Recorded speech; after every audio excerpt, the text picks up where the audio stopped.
The Tennessee Titans will make the playoffs if they have a perfect offseason, and I'm going to show you what that looks like with roster management, free agency, and the draft on today's edition of Locked On Titans.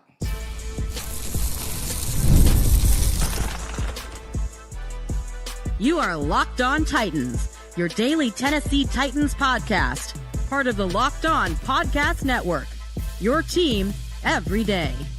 Welcome to the Locked On Titans podcast. I am your host, Tyler Rowland. Titans fans, today's edition of the Locked On Titans podcast is brought to you by FanDuel. The winter games are on, and there's no better way to follow them than with a bet on FanDuel. FanDuel, play your game. On today's show, I am going to do my mock off-season for the Tennessee Titans, what I think would be a perfect outcome every step of the way. We're going to talk about cuts. We're going to talk about salary cap. We're going to talk about extensions, re-signings on the roster. Right now, we're going to move to a mock free agency where I sign 10 different players at all of the big spots of need. And we're going to wrap things up with a 7-round mock draft. Again, a perfect offseason for the Titans will mean the playoffs, and I'll show you how they can do it. Before we dive in, thank you for making Locked On Titans your first listen each and every day. Remember, Monday through Friday, Tennessee Titans content all year round, always for free. Make sure that you get subscribed, stay subscribed. It's your team every day. Speaking of every day, shout out to my everydayers out there tuning in Monday through Friday. Couldn't do it without you guys. If you aren't an everydayer, you need to be one. Again, we're going to go through what a perfect all season will look like for the Titans on today's show. But as all of these things start to happen, the cuts, the signings, the draft picks, you want to stay as up to date, as informed, and as entertained as a Tennessee Titans fan could possibly be. Make sure you stay locked in with the Locked On Titans podcast. But first and foremost, the Tennessee Titans can make the playoffs this year. The Titans absolutely can turn it around like we saw the Patriots, the Bears, the Jags, throughout all of NFL history. Teams can turn it from worst to first in a second in the NFL, and I think that hiring Robert Saleh, getting the coaching place and staff that the Titans have, is clearly the first step towards doing that. But then we get to the roster management. As you guys know, the Tennessee Titans right now have $100 million in cap space. That is going to jump, and there are a couple of moves that are going to make that happen. Number one, cut L'Jarius Sneed. Let's not play any games. This guy is out of here, done nothing since he's been here. That's going to save the Titans $12 million with $8 million in dead cap. So that gets the Titans to $112 million. Then I am going to cut Tony Pollard, $7.25 million save money, $2.75 dead money. Give us $7 million on top of that. Now we're up to $119 million. I am going to cut Xavier Woods, $1 million in dead money, $4 million saved. Xavier Woods is literally just an average, everyday safety. There's a bunch of guys just like Xavier Woods in the NFL. We're going to bring in a guy who is more familiar with Robert Saleh's system for the same price range. But I'm cutting L'Jarius Sneed, Tony Pollard, Xavier Woods. I'm extending Jeffrey Simmons, 3 years, $100 million. That'll make him the highest paid interior defensive lineman in the NFL, $70 million guaranteed. And because we're giving an extension to Jeffrey Simmons, it actually saves the Tennessee Titans $13 million on the salary cap this year because they're going to move the bonus money around. But what I'm not going to do is I am not going to cut Calvin Ridley. I'm not cutting Calvin Ridley, guys. I'm simply not doing it. There's just no reason to do it. Yes, the Titans would save $13 million if they cut Calvin Ridley. But they're still going to have $13 million in dead money. And here's the reality. The Titans need wide receiver talent. Calvin Ridley may not be worth the $26 million that he's going to get paid. I totally understand that. I do. But I've come around to the point where, like, he may not be worth the $26 million, but we just made moves to get the Tennessee Titans to $132 million in cap space. The Titans have enough money where they could pay Calvin Ridley $26 million and be on the team. It may be an overpay for 1 year of Calvin Ridley, but he still has a ton of talent. He worked with Brian Dable at Alabama in 2017. The Titans need talent at wide receiver. I know Calvin Ridley was hurt last year, but the year before that, he had 1,000 yards with Mason Rudolph and Will Levis. Calvin Ridley can help this football team, and the reality is there aren't going to be, wide receiver one options in free agency. There likely won't be a wide receiver one option that the Titans will have a clear home run wide receiver one in the NFL draft. Like, that's not going to be there. So why get rid of Calvin Ridley to save more money when you're already rich? Like, it just doesn't make sense. We don't have to sell the Lamborghini that we don't drive all the time. We have enough money. We're rich. We don't have to. So you know what? I have decided I am going to keep Calvin Ridley. I don't want to cut Calvin Ridley. So we're going to cut Snead, cut Pollard, cut Woods, extend Simmons, keep Calvin Ridley, and another move that the Titans need to make: trade Will Levis. Get a 6th-round pick for Will Levis that turns to a 5th-round pick if he plays multiple games, if he starts, if he hits, or do a conditional 6th-round pick that can become a 5th-round pick if Will Levis plays. Like, you could do that, or just trade him for a 6th-round pick right now in this year's draft. That's what I'm going to do. Give me a 6th-rounder this year. I'll give you Will Levis, and we move on. So now that we've made our cuts, we've extended Jeffrey Simmons. I want to extend Peter Skoronski too, but that isn't going to affect the cap money for this year, so it wasn't important for the discussion. We're going to trade Will Levis, and then out of the Titans' current free agents who are in-house, I'm going to bring back Sebastian Joseph Day at $5 million for 1 year, Jihad Ward 1 year for $3 million, James Lynch 1 year for $2 million to fortify the defensive line and make sure that we have depth there. We're going to bring Ali Udoh back as the swing tackle for 1 year, $3 million. Darrell Baker Jr. is a nice depth cornerback, 1 year, $2 million. We're going to bring back Joey Sly because that's Bone Fossil's guy, and he is a weapon with the leg power. 1 year, $3 million. Morgan Cox, the long snapper back. That's $19 million right there that I used re-signing the Titans' own players, which means as we go into free agency, we are armed with $113 million to make moves. So all of this stuff can happen by the time we get to March 15th, when free agency really starts to pop off. And quite honestly, free agent deals start getting discussed and negotiated at the combine, when all the agents and all the ownerships and all the GMs and all the coaches are in Indianapolis. That's really when the discussions start going. So again, I'm not going to cut Lloyd Cushenberry, Cody Barton, Calvin Ridley. Ridley is simply a talent thing. Barton and Cushenberry they don't make a lot of financial sense to cut. It's more dead money than you're saving. I don't really see it there. So cut Snead, cut Pollard, cut Woods, extend Simmons, trade Will Levis, re-sign SJD, Jihad Ward, James Lynch, Ali Udoh, Darrell Baker, Joey Sly, Morgan Cox. That's $113 million left for free agency, and I'm about to tell you exactly who I would spend that money on, and it includes 3 big-time deals at the Titans' 3 biggest positions of need. Do want to let you know that today's episode is brought to you by FanDuel Sportsbook. The winter games are officially here, and if you're anything like me, you're locking in for the events you only get to see on the biggest stage every 4 years. That's why you got to follow the winter games on FanDuel. It just makes sense. From medal counts to individual events to finding your angle on sports that you care about the most, FanDuel gives you more ways to stay connected to the action. The drama of curling matches that start slow but get intense very fast. The speed skating races, which are absolutely my favorite. I love racing. I love the speeds. FanDuel keeps the entire Olympics experience engaging from start to finish. The winter games are on, and there's no better way to follow them than with FanDuel. It's FanDuel. Play your game.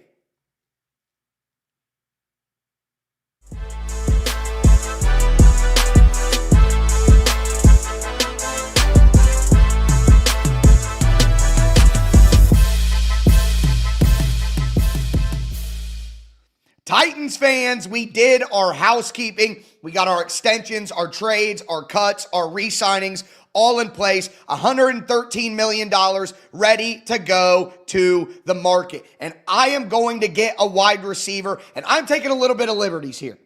This is a player who is not a free agent. They may not ultimately become available.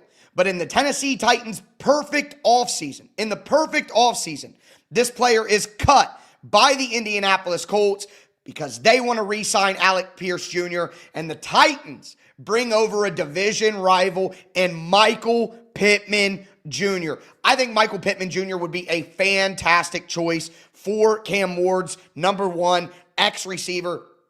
6'2", 210, 215, good route runner for a guy that size, makes physical catches, can win underneath, can win on short yardage, go up and get the football if you need it. He may not be a speed demon down the field, but for a guy his size to play the X wide receiver position, to be isolated on one side of the field in Brian Dable's offense, Michael Pittman Jr. is a perfect fit for what we're building and how the offseason is going to go. I'm going to give Michael Pittman Jr. 3 years, $70 million, $40 million guaranteed, which is essentially exactly like what his contract was with the Colts before they cut him. Now, you could say, why would he get the same exact contract? Well, like everything else in life, prices go up over time. So paying Michael Pittman Jr. the same deal that he got a couple of years ago shows that his value has gone down a little bit, but that's what he's worth now. And quite frankly, the Titans need to overpay just a little bit to get free agents. That's how it works in free agency. It's a bidding war. These guys aren't just going for their value. So Michael Pittman Jr., the 6'2",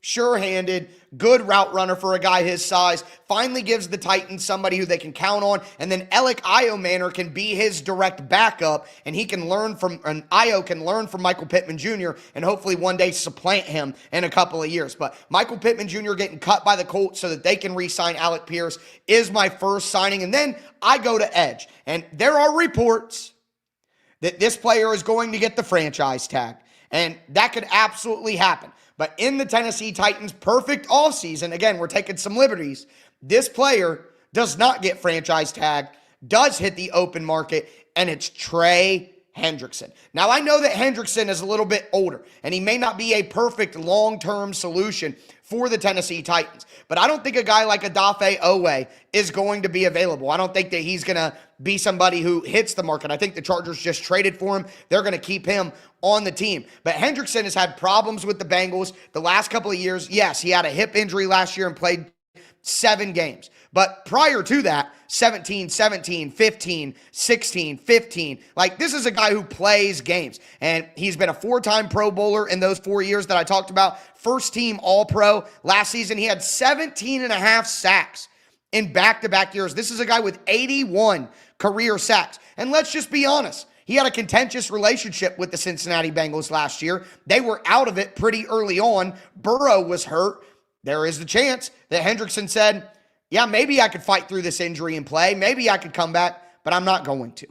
And I think that is what happened. So I'm bringing in Trey Hendrickson, and he's a perfect fit because he's a big body, physical defensive end. He can play the Nick Bosa role for Robert Saleh. I think it's a perfect fit. He could play against the run, big body, defensive end, makes a ton of sense. So absolutely love Trey Hendrickson. So we hit Michael Pittman Jr., Trey Hendrickson, and then our third signing at the big position of need, I'm bringing in a local guy. I'm bringing in Alontae Taylor, the physical 6'1" cornerback for the New Orleans Saints. He can play on the outside. He's played some inside if they need him to.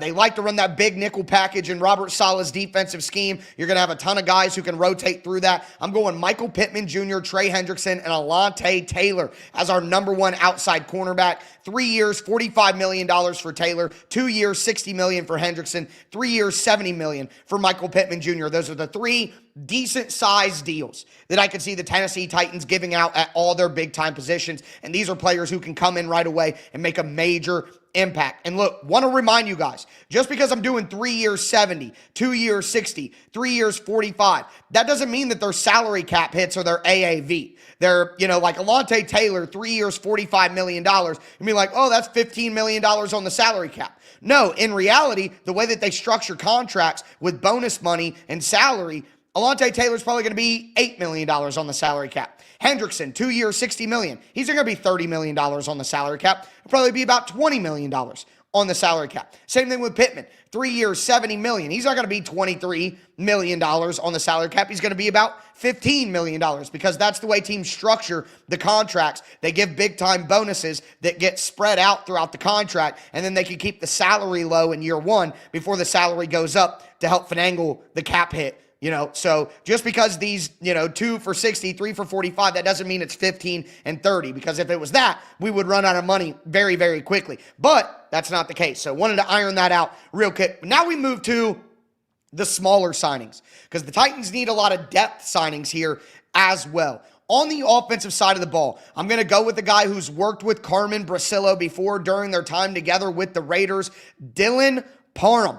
He is a guard, an interior offensive lineman. He has some center versatility, and I like the signing of Parham for the Titans because they're not giving out a monster contract, 2 years, $20 million, $10 million a season, but Parham can either turn into the long-term guard for the Titans, and you got him at a bargain there as a starter, and Parham can potentially move to center after you move on from Lloyd Cushenberry after the year, and Jackson Slater can move into the right guard slot where Parham is going to play in 2026. So he gives you a ton of versatility, has previous experience with the offensive line coach, and he doesn't break the bank. It's a bargain value deal. So I like that. It's a guy to compete with Jackson Slater, who also can move to center. I think it's a long-term perfect fit. Tyler Algier at running back. I love Algier. Now look, if the Titans went out and they got Breece Hall, I wouldn't be mad about it.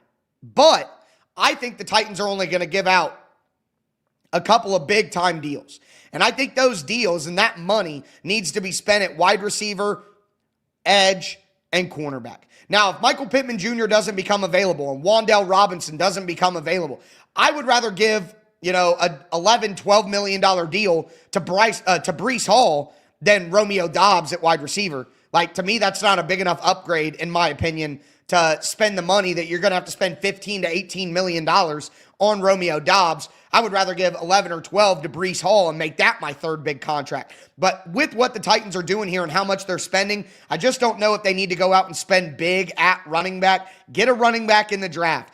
Get a value running back like Tyler Algier, Rashad White, Brian Robinson, guys like that. That's what I would do. So I'm going Tyler Algier, 2 years, $13 million, a power back who is needed in Brian Daboll's offensive system. Also, play along, guys. Let me know your free agent signings, your draft picks down below. Hit me up on Twitter, Facebook, Instagram, TikTok. I'm everywhere. Find me. Let me know what you would do in this mock perfect offseason for the Titans. But I'm going with Tyler Algier, 2 for 13 at running back. Him and Spears, a guy in the draft, Kal-El Mullings, great fit right there. It's not the most electric running back room, but the Titans need to build up other spots before they worry too much about running back. Then, to cap off the offense, I'm going with Daniel Bellinger at tight end.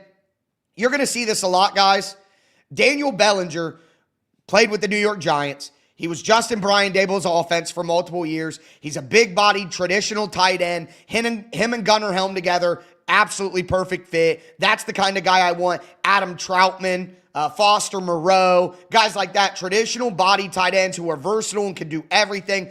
This guy has experience. If Dawson Knox gets cut by the Buffalo Bills, I would go to him. But without knowing that he would be cut right now, not certain, want to try to be as realistic as I possibly can, we're going to go with Daniel Bellinger, a guy who, again, just came from Brian Daboll's offense, fits perfectly as a traditional tight end with Gunnar Helm. Now we go to the defensive side of the ball, and a guy that I'm going to be pounding the table for all offseason is John Franklin Myers. I've been a John Franklin Myers fan for a long time. When the Titans played Robert Saleh and the New York Jets in week 2 a couple years ago, I raved about JFM on the crossover show with my guy John Butchko. John Franklin Myers is a monstrous guy, powerful but very explosive and quick, one gap shooter, pass rusher on the interior, can kick out and play some big body defensive end if you need, but best when he's rushing from the interior. He can play that 5 technique. If the Titans are in their under front with a Sam on the outside, he's on the inside shoulder of the offensive tackle or head up, outside shoulder of the tackle, right in that area with Simmons on the other side. Think if you have Trey Hendrickson, Jeffrey Simmons, John Franklin Myers, and maybe somebody in the draft on the other side. What a rush package that is. And you add that to Sebastian Joseph Day, who we brought back earlier. him and John Franklin Myers rotating in that spot next to Jeffrey Simmons in pass rush situations. We kept Tavondre Sweat on the team so he could be there on the early downs to stuff the run. And then you have Franklin Myers and SJD. And when you're going up against certain lineups, you can have a heavy lineup out there of Hendrickson, Simmons at defensive end with Franklin Myers and SJD on the inside. Buddy, we are cooking. I want John Franklin Myers desperately to come back and be with Robert Saleh. Also, we need a depth defensive end to play behind Trey Hendrickson. I went out and got Sam Williams. Sam Williams played for the Cowboys. Really solid defensive end, good part of a rotation. Just played under Aaron Whitecotton, who's the defensive line coach now for the Titans. So there's a fit right there. Keeping with some guys who are familiar with Robert Saleh's scheme, Jason Pinnock, the safety, 1 year, $5 million, just a depth guy. He basically replaces Xavier Woods. He's played in Robert Saleh's defense before with the New York Jets and with San Francisco. He could play the back part of the safety position, back in the back end. He could play that nickel spot in the big nickel packages. Ton of versatility. Pinnock is still a very young player too at 26 years old. He makes a ton of sense. The Titans are also going to need, they went out and got Alontae Taylor in this mock situation. He's going to be their number one corner, their starting outside corner. But they need another depth piece at outside cornerback that, you know, you can't always count on a rookie. So get another veteran. And that's why I went out and I got Okella Witherspoon. Witherspoon is a guy who understands the defense, can play outside corner in a zone-based scheme, just played for the Rams. I've always liked Witherspoon a lot. He's feisty, he's physical, he's willing to make plays on the ball. I think as a depth guy, him, Darrell Baker Jr., Alontae Taylor can all kind of fight to be that outside cornerback. And then we'll get somebody in the draft as well. Also, I let Johnny Hekker go. He's old. He played terrible last year. We're going to steal Tommy Townsend from the Houston Texans. 3 years, $15 million. $5 million a year is a lot for a punter, but he's truly one of the best punters in the entire NFL. So, Michael Pittman Jr., Trey Hendrickson, Alontae Taylor are three big signings at positions of need. Dylan Parham, Tyler Algier, Daniel Bellinger as our depth players on offense. John Franklin Myers, Sam Williams, Jason Pinnock, Okella Witherspoon are depth players on defense, and then Tommy Townsend to be the new starting punter. Now that we have that in place, it is time to go to the NFL draft, where I got a great mock draft, 7 rounds coming for you guys, and we start with my favorite pick of all, Reuben Bain. Do want to let you guys know that today's episode is brought to you by Indeed. If you've ever hired someone who looked good on paper but wasn't the right fit, you know how important that is. When you want a candidate who truly matches what you're looking for, trust Indeed sponsored jobs. Hiring? Indeed is all you need. Stop struggling to get your job post seen on other sites. Indeed sponsored jobs puts your post at the top of the page to help you reach the right candidates faster. According to Indeed data, sponsored jobs posted directly on Indeed are 90% more likely to report a hire than non-sponsored jobs. Spend more time interviewing candidates who check all the boxes with less stress, less time, and more results using Indeed sponsored jobs. Listeners of my show get a $75 sponsored job credit to help give your job the premium placement it deserves at Indeed.com/LockedOnNFL. Just go to Indeed.com/LockedOnNFL right now and support the show by saying you heard about Indeed on this podcast. Terms and conditions apply. Hiring, do it the right way with Indeed.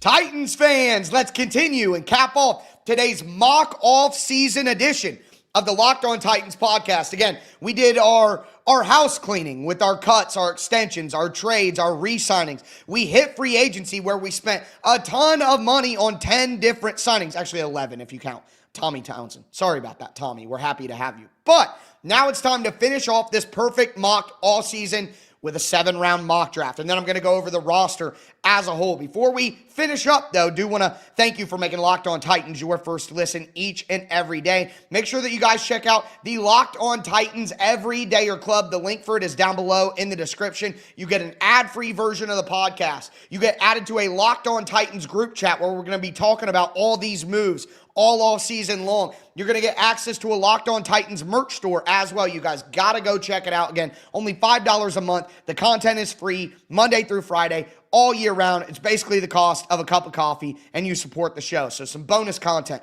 for you guys there. But with that being said, now that we have a ton added to the roster, it's time to go into the draft and find ourselves some future superstars. And I think that is exactly what I was able to do in the draft. The number one pick for the Tennessee Titans at number 4 is Reuben Bain, the edge rusher out of Miami. In my mock draft, it went Fernando Mendoza, and then it went Arvell Reese, and then it went Francis Mwaga, the offensive tackle. So if that's the way that it goes, that would be perfect for the Tennessee Titans, with Reuben Bain standing right there, who, as a physical edge rusher, one of the most productive players in college football, dominated in the college football playoff, disruptive. Do I think that Reuben Bain is going to turn into, a top 5 edge rusher in the NFL? I don't know. But I know that he's going to be a very good player. And in this kind of crappy first round, that's really what I want, is someone who I can count on to be a very good player. And that is exactly what Reuben Bain is. So now, imagine Jeffrey Simmons, Trey Hendrickson, Reuben Bain, John Franklin Myers. We are going to destroy your quarterback. It has a chance to be the best defensive line in the entire NFL. We are going to destroy people. I cannot wait. Now, we get to the Titans' second round pick number 35. And I went with Brandon Cisse, the cornerback out of South Carolina. 6 foot, 190, big time competitor with big time athleticism as well. Cisse is a menace, and he can play on the outside. He can press you and then get back into his zone. He can play man coverage across the field. He's got to be more physical at the catch point. He's got to be more physical with guys, but he's going to be 20 years old when he's drafted. 20 years old. You could put more muscle on his frame for the next couple of years, and he is just going to be a physical menace. He's aggressive. He's not afraid to come up and tackle. He's not afraid to hit people. And again, he is going to blow up the combine with elite athleticism, great speed. We're getting a potential number 1 cornerback. Now we got Alontae Taylor. We got Akella Witherspoon. We got Brandon Cisse. We got Marcus Harris on the inside. We got big nickel cornerbacks. We bring back Darrell Baker. This is a pretty good cornerback group. All right, it's a pretty good cornerback group. Now, is it the best in the league? No, but we're doing something. I think Cisse could be one of those guys that turns into a number 1 lockdown corner under Robert Saleh's counseling. You know what I mean? Just perfect. Then we go to pick number 66. And look, the Titans need another wide receiver. We got Michael Pittman Jr., who could be our X receiver. We got Calvin Ridley, who could be our Z. We got Alec Iomanor, who could be an X and a Z. We got Chim Dike, who can be a slot and a Z. Now we need another pure slot guy. And I talk about how Wan'Dale Robinson would be an option for the Titans in free agency, because they need somebody who can run these short routes, these underneath routes, get a quick catch, break a tackle, yards. We don't have a lot of yards after catch options. That's not Calvin Ridley's game right now. That's not Michael Pittman Jr.'s game. It's not Chim Dike's game. It's not Alec Iomanor's game. They aren't really, make guys miss wiggles. Dike has good speed. Yes, Calvin Ridley has good speed, but they're not really guys who make you miss. Zachariah Branch from Georgia is one of my guys in the draft. I think he was misused at Georgia. They ran him on so many quick, screens behind the line of scrimmage. So many of his targets were behind the line of scrimmage. And I see David Bailey at pick number 4. No way I'm taking David Bailey over Reuben Bain. Not a chance. Not a chance. I am not high on David Bailey like you guys are. He doesn't have any bend. He's stiff in his ankles. I don't think his spin move is going to work at the NFL level. He's just too stiff for me. I'm taking Reuben Bain, who's a lot bigger and also more bendy and more powerful and good against the run. Reuben Bain is a better player than David Bailey. I'm not taking David Bailey if Reuben Bain is on the board. Now, we can have a conversation after that. But anyways, moving right along. Zachariah Branch, again, I thought he was misused at Georgia. Throws behind the line of scrimmage a ton. Look, it's going to take a while for his route running to get where it needs to be just because he needs reps at it. But on quick screens, RPOs with Cam Ward, having a guy who can run those little short option routes like Wan'Dale Robinson does, like we saw with Julian Edelman and Wes Welker. Zachariah Branch can be that starting slot guy in the yak threat. I think Zachariah Branch is going to be a star in the NFL. He just needs a little bit of seasoning. But getting him in the third round, a guy who I think had first round potential, Reuben Bain, Brandon Cisse, Zachariah Branch, we might have gotten 3 stars right there to start the draft. Then pick 101, I'm going with Genesis Smith, the deep, rangy safety out of Arizona. Look, Amani Hooker used to be this guy, but he's slowed down a little bit. I'm not as high on him being in the back end. Kevin Winston is going to be a big nickel and need to play by the line of scrimmage. All right, he needs to be down in the box. We bring in Jason Pinnock, who has a lot of that to him too, but can play a little bit deep. Now we're going to get Genesis Smith, who is truly a deep-ranging free safety. Like, this guy is a pure free safety with great speed, great recovery, great range, play in the back end. Now, he wouldn't start right away. You got Amani Hooker. You got Kevin Winston. You got Jason Pinnock. But when the Titans go to their dime packages, they go to big nickel, and they want to have that deep free safety in the back to take away the deep post routes, to take away the vertical seams. When they play cover 3 and you need that deep free safety back there to cover up anything that gets past the corners, that is what I want. They can play more man because they're going to have a rangy free safety in the back end.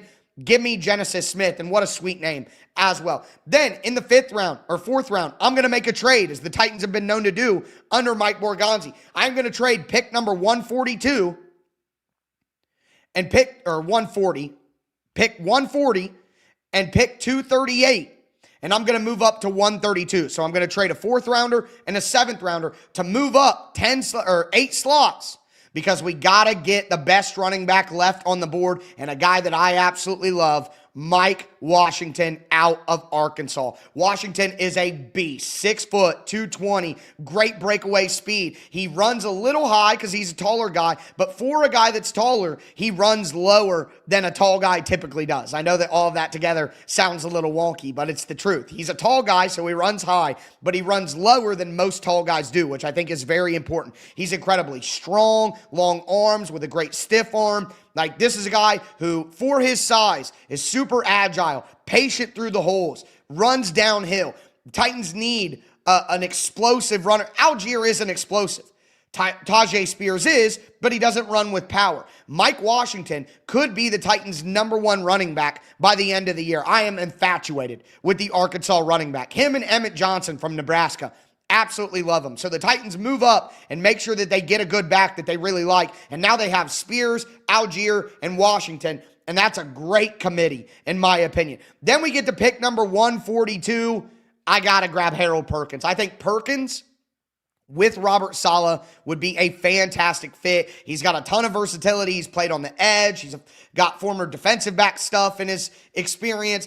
Going to play Sam linebacker for the Titans, be behind Femi Oladipo, but be part of packages. Maybe they can groom him into him and Cedric Gray being the starting linebackers, flying downhill all over the place, freak athlete. Give me Harold Perkins. Then final picks, doing some dart throws, Demetrius Crownover, 6'6", 320-pound offensive tackle. He's a big-bodied monster. Titans can groom him to take over for Dan Moore or just be a good backup for J.C. Latham. Final pick, the pick we got from the trade of Will Levis. I went with Dane Key from Nebraska. 6'3", 200-plus pounds. He's just a big-bodied, fast wide receiver. Take a chance on a guy like that. We got Zachariah Branch, who's a small wide receiver, 5'9", 175. So we'll get a big wide receiver to round things out. And guys who are that size, that speed, can help on special teams as well. So that is my 7-round mock draft for the Titans. Reuben Bain, Brandon Cisse, Zachariah Branch, Genesis Smith, Mike Washington, Harold Perkins, Demetrius Crownover,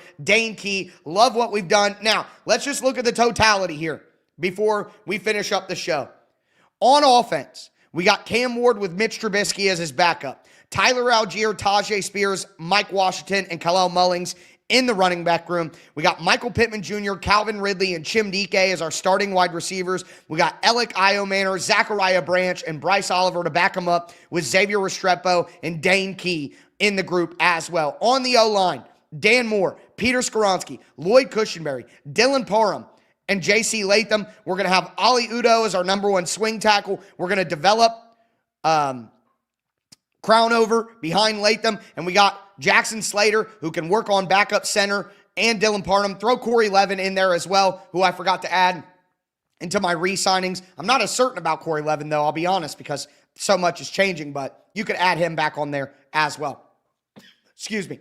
On defense, the defensive front, man, it has me salivating. Reuben Bain, Jeffrey Simmons, Tavondre Sweat, Trey Hendrickson, Sam Williams backing up Hendrickson, John Franklin Myers, Sebastian Joseph Day, and James Lynch backing up the interior defensive line. Jihad Ward backing up Reuben Bain. We're going to have Cedric Gray, Cody Barton, and Femi Oladejo at linebacker, with Cedric Gray at the weak side, Cody Barton at the Mike, and Femi Oladejo is the Sam linebacker. And a Sam linebacker is like a combination of an on-ball linebacker who's like an edge and then an off-ball, and I think Femi can do that. Jalen Harrell is going to back up Femi Oladejo. Harold Perkins right now is going to back up the weak side linebacker spot behind Cedric Gray. James Williams going to back up Cody Barton. At cornerback, we have Brandon Cisse. We have Alontae Taylor. We have Marcus Harris. We have Okello Witherspoon. We have Micah Robinson back, who could play some slot as well behind Harris, and we have Darrell Baker Jr. So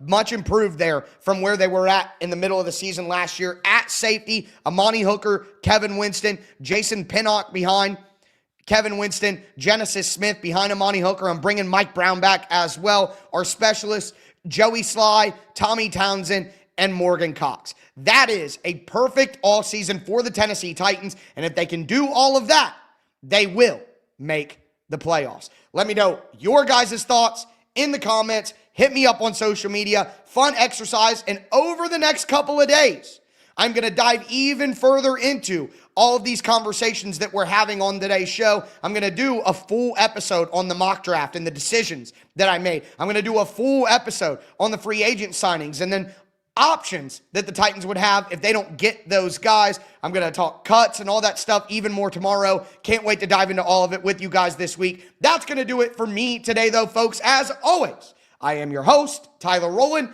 and this was Locked On Titans.